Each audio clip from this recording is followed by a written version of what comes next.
Do we ever stop and just listen at the words coming out of our mouth, how we're talking to ourselves? And not just our external voice, but what about the things we think or say about ourselves in our mind that we never say out loud? How you talk to yourself, the way you treat yourself, and what you believe about yourself, it matters. How do you talk to you? Let's talk about it.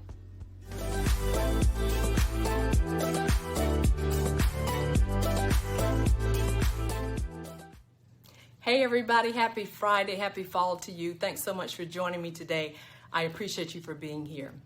Last Friday, I shared a lesson entitled Pom-Poms and Pep Talks, and the focus of that lesson was on how pom-poms relate to our spiritual lives.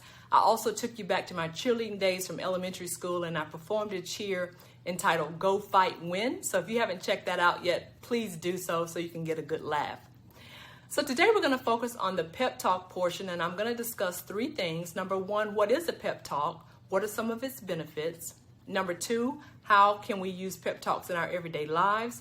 And number three, instead of an affirmation at the end, I'll share a pep talk, and I'm going to give you a pretty cool challenge, so stick around. So what is a pep talk?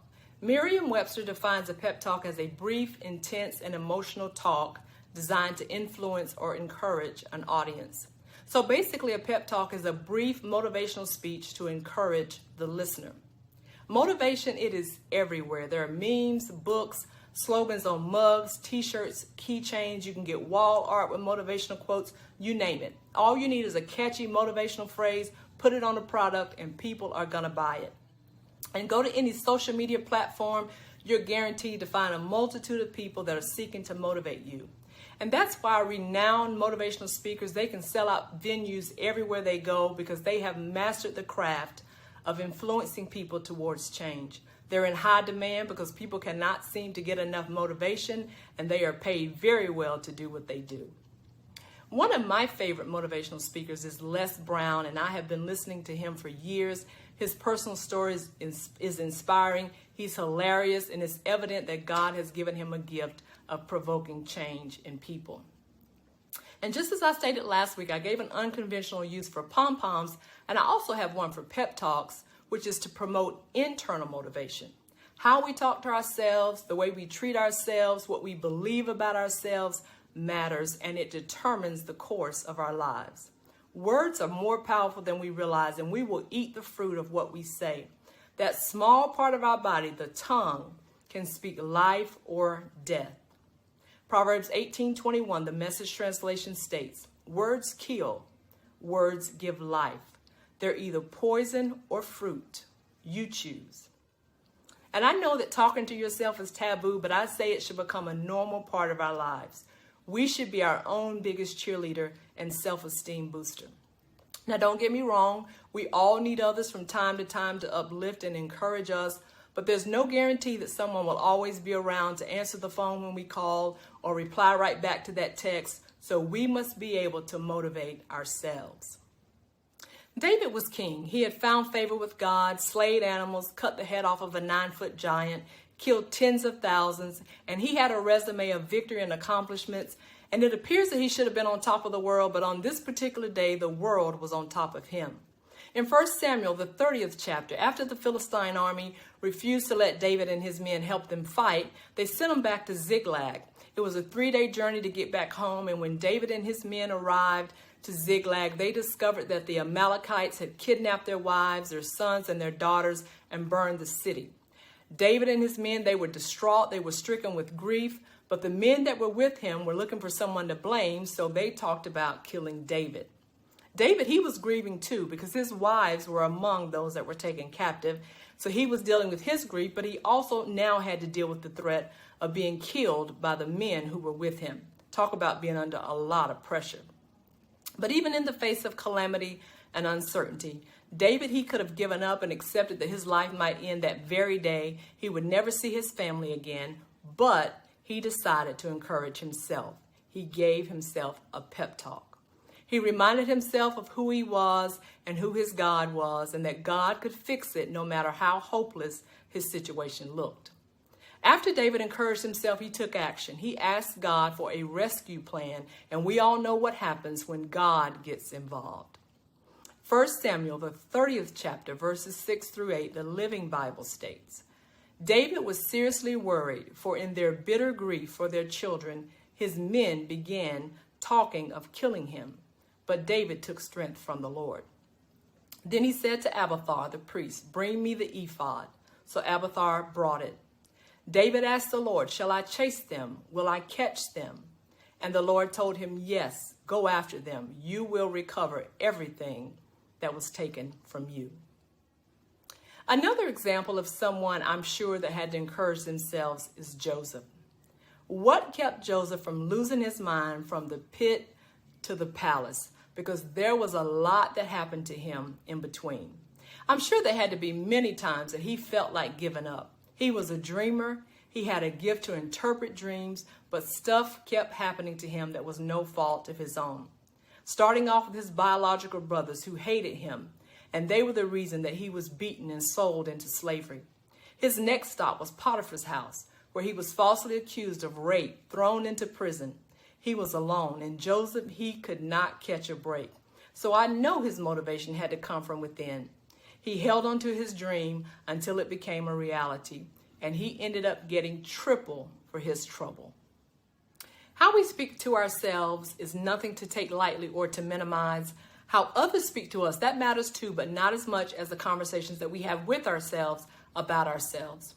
Our mind will believe whatever we tell it, and our behavior, choices, and decisions are a direct result of our self-talk. What we think, we become, and our thought life is going to tell on us, because as a man thinks, so is he. There is no way around it. Matthew 15:18, the NIV version states, but the things that come out of a person's mouth come from the heart, and these defile them. Have you ever said to yourself, I can't do anything right. I always mess up. Things won't get better. I'll never find that relationship. I'll never be happy. I'll die alone. I'm too old to learn something new or try again. What's the use to keep believing? I'm just going to be let down this time like I was the last time. I can never catch a break, and bad things always happen to me. Have you ever said anything like that to yourself? Ephesians 4, verse 29, the ERV version states, when you talk, don't say anything bad, but say the good things that people need, whatever will help them grow stronger. Then what you say will be a blessing to those who hear you. And might I add, remember you are hearing you too. You have two ears that are listening to everything that you say. I have a challenge for you, which will hopefully be a motivational game changer for many of us. We've all seen locker room huddles. So much happens in the locker room before the players even step foot on the field. They're reviewing plays, discussing strategies before the game starts. But a pep talk is what keeps everyone on the same page so that they can play their best and win the game. The coach of the team is not only responsible for reviewing the plays, but they also need to know when one of their players or the whole team needs a timeout and a pep talk so they can refocus and get back on track. How many times have we been pumped up, determined, excited after we hear a sermon or we listen to a motivational speaker or we read a motivational quote and we're like, yes, that's my sign. That's my confirmation. I'm going to do it. I'm going to start tomorrow. I'm going to do this. I'm going to do that. I'm going back to school. I'm going to take that course. I'm going to do that thing that I've always been afraid of. I'm going to get healthy. I'm going to end that toxic relationship. I'm going to stop procrastinating. I'm getting ready to start living my best life. And it all sounds good, and you probably feel motivated just hearing me say those things, right? I know that feeling oh so well. But why doesn't motivation stick? I'll tell you why. Because we use it as a feel-good, but we don't take action. We're hyped, we're excited in the moment, but it fizzles out quickly because we don't have a plan, and if we do, we don't act on it. Motivation alone is not enough, and I can't tell you how many times I've been motivated, but that is where it stopped. Motivation is not just a feeling for the moment. There has to be follow through. We must add action, discipline, and consistency to our motivation. Otherwise, get ready to be disappointed. Our cell phones are pretty much a mini mobile computer. It's something that was originally invented to help us make calls when we're outside the home, but it has become so far advanced that there's not much that we can't do with it. Cell phones connect us to the world with those we love. We can use it to purchase about anything you can think of, listen to music, watch movies, play games. We can spend hours upon hours on our phones and not even realize it. And we'll panic and turn the house upside down if we can't find it. Our phones are full of pictures and selfies, and we all love a good selfie. I dare say that many of us have multiple pictures of the same pose on our phones just so we can capture the right angle. There's pictures of our experiences, our travel, our family. We pretty much have a digital photo album on our phone that tells our life's story. But I have a suggestion for another use for the camera app that's on our phones. We need to use the video setting and record Pep Talks, because I can't think of a better person to motivate you but you. And the good thing is it's free. Having pre-recorded Pep Talks in our phones is vital when we need a lift, a boost. Everything that could go wrong is going wrong. Those days when you're at your lowest and your weakest and you just want to stay in bed, pull the covers over your head and say, I'm going to try it again tomorrow. Or you're tempted to run to the drive-thru to make you forget the bad day that you've had at work. Or you want to do some retail therapy so you can ease your frustration. I've found that in the heat of the moment, when you're anxious and you're feeling lonely, insecure, or overwhelmed, your thoughts are racing, your mind is all over the place, it's going to be hard to remember that you don't have to follow your feelings. And pictures in our phones, that's nice, but in critical moments like this, they're not going to help very much. But if you already have some Pep Talks recorded, all you got to do is open your photo app, find your Pep Talk, and push play, because hearing you speak life into yourself is going to remind you that whatever you're facing, it won't last, and you and God got this.